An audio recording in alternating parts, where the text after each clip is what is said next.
খাবার চাই না, হারা ফ্রি খাবার চাই না। আপনার একটা কথা বলি, আমার ধান বন্ধ করেন। বলেন না, বলতে না, থাকেন। না, না, ওটা ঠিক হইবে।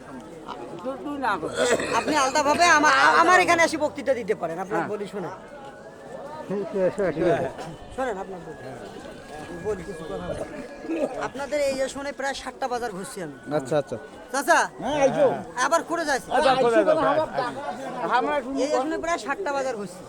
আপনার বাজার 7টার কথা বলি। একটা হইল আপনার লালদিঘি, এই ধোলাইঘাট। তারপর গেছি আপনাদের ধোলাইঘাট থেকে তারপর বেলতলি বাজার,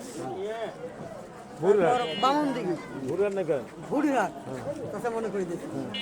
তারপর স্যাপসাফির বাজার নাকি, স্যাপসাফির বাজার, তারপর তারাগঞ্জ, তারপর এখানে একটা বাজার আছে না, ওইখানে করি, এখানে আসি, মোটামুটি বহু বাজারে করি। এখন চাচা কর এই যে কোনো আমি 20 জন মানুষের মতামত নিলাম। এই যে 20 জন মানুষের মধ্যে 18 জন মানুষ কিন্তু দাড়ি পাল্লার কথা বলে, আর 2 জন মানুষ কেছে এই আঙ্কেল, আর একজন বলছে ধানের শীষের।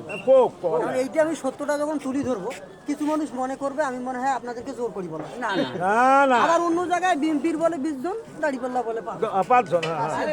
হইতে পারে, হ্যাঁ হইতে পারে। যেটা সত্য তো ওইটাই। মোটামুটি হ্যাঁ, সেইটা হইল কথা।